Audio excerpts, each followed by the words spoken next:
My husband Dio was a good man. He was kind, he was loving, and he made me feel safe. But in the weeks before our traditional marriage, people started calling him another name. They called him stingy. My family whispered about it during our planning meetings. They said he was not ready to be a husband. They believed a man should show his wealth. He should spend freely to prove his love and his ability to care for a wife. This pressure was heavy on my heart. I wanted my family to love him as much as I did, but their eyes were only focused on his wallet. I tried to defend him. I told my mother that Dio was a planner. He was careful with his money, but my words were like whispers in the wind. She would just shake her head and sigh. She wanted a big, loud, expensive ceremony. She wanted all her friends and the whole community to see that her daughter was marrying a big man. For her, the size of the celebration was a direct measure of our future happiness. I started to doubt myself. Was I being foolish? Was Dio's caution a sign of a difficult future? The constant talk was confusing and made me very anxious. The whispers grew louder as the day got closer. My aunties would call me to give advice. Their advice was always the same. Tell your husband to spend more money. Don't let him disgrace our family.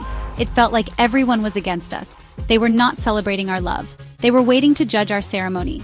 I loved Dio for his quiet strength and his thoughtful nature. But now those very qualities were being called weaknesses. I was caught between the man I loved and the family I wanted to please. It was a very lonely place to be. The night before the ceremony, I could barely sleep. I imagined the disappointed faces of my relatives. I could hear their gossip already. In our culture, a wedding is a community event. It is a statement. My family believed Dio's statement was not loud enough. They thought his careful spending was a sign of disrespect to me and to them. I prayed that the day would go smoothly. I hoped that somehow they would see the wonderful man I saw. I just wanted our union to be blessed with joy, not overshadowed by arguments about money. The day of our traditional marriage arrived. The sun was bright, but my heart felt cloudy. My family was dressed in their finest clothes, but their smiles were tight. As the ceremony began, the demands started. My uncle, who was the family's spokesperson, kept adding new costs. He asked for more money for the elders. He demanded more expensive drinks. He said the gifts Dio brought were not enough. Each time, Dio would politely smile, negotiate calmly, and pay what he had planned. He never lost his temper, but I could see the disapproval on my family's faces. The most difficult moment came when Dio presented the bride price. My family counted it openly, their faces filled with disappointment. They said it was too small for a woman like me. My father's brother declared that Dio was a stingy man who did not value his wife. The guests murmured and nodded in agreement. I felt so much shame. I wanted the ground to open up and swallow me. My husband was being insulted in front of everyone, and I could do nothing. He just looked at me with reassuring eyes, but it did little to stop my tears from welling up. Later, his own sister pulled me aside. I thought she was coming to comfort me. I was wrong. She looked at me with a smirk. "So this is the man you chose?" she asked. "I hope you are ready for a life of counting every penny. My brother knows how to hold on to his money." Her words were like sharp knives. She was mocking me, enjoying my family's disappointment. I felt completely alone. It seemed like no one was on our side. The celebration felt like a trial, and we had been found guilty of not being rich enough for their liking. The rest of the day was a blur of fake smiles and quiet gossip. People ate the food and drank the drinks, but they continued to whisper about my stingy husband. They said our marriage would not last. They predicted a future of poverty and struggle for me. I tried to hold my head high, but the weight of their judgment was crushing. I had dreamed of a joyful wedding day. Instead, I got a day filled with greed, shame, and hurtful words. When we finally left, I sat in the car in silence, wondering if I had made the biggest mistake of my life. A few days later, the sadness was still heavy in our new home. I couldn't shake the memory of my family's faces or my sister-in-law's cruel words. I finally asked Dio about it. "Why did you let them say those things? Why didn't you just give them what they wanted?" I asked, my voice filled with frustration. He listened patiently, his expression calm. He told me he was sorry for how I felt. He said he understood why I was upset, but he also said that impressing them for one day was not his priority. His priority, he explained, was our entire future together, not just a single event. He then stood up and went to his study. He came back with a large brown envelope. He opened it and laid some documents on the table. My eyes widened in shock. I saw a bank statement with a balance that was many, many times more than what was spent on our wedding. There were also land documents.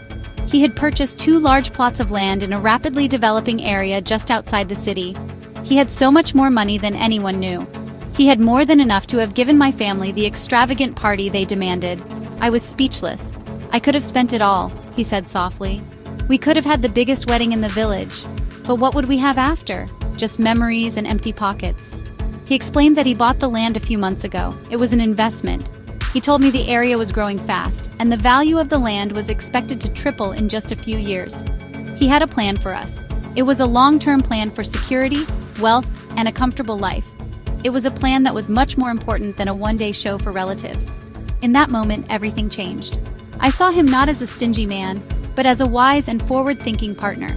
He wasn't withholding money from me or my family. He was protecting our future. He was building a foundation for the family we hoped to have. He taught me that true wealth isn't about what you spend, but about what you build. He held my hand and said, "Our life together is the real celebration, and I want to make sure it's a long and happy one."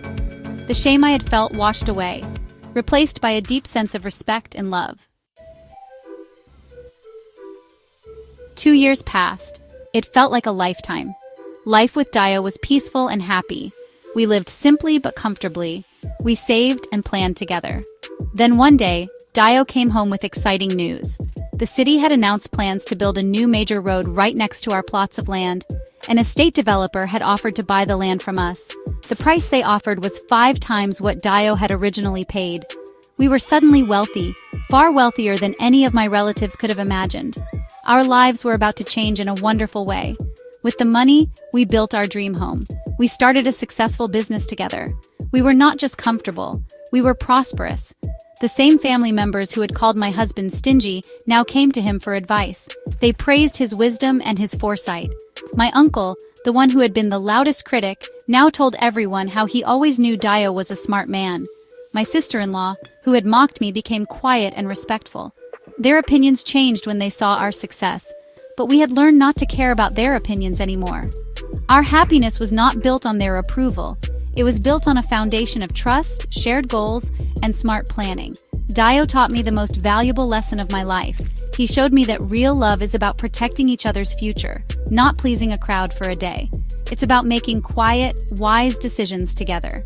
The loudest celebrations don't always lead to the happiest marriages. Sometimes the most powerful choices are the ones that nobody else sees until the fruits are ready to be harvested. Our journey taught us to trust our own path.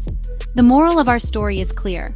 Do not let the pressure of public opinion control the important decisions in your life. A wedding is just one day, but a marriage is for a lifetime.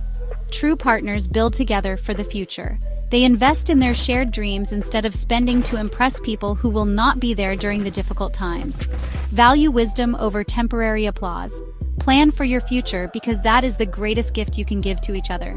Your life is your story, so write it with foresight and love, not just for the audience,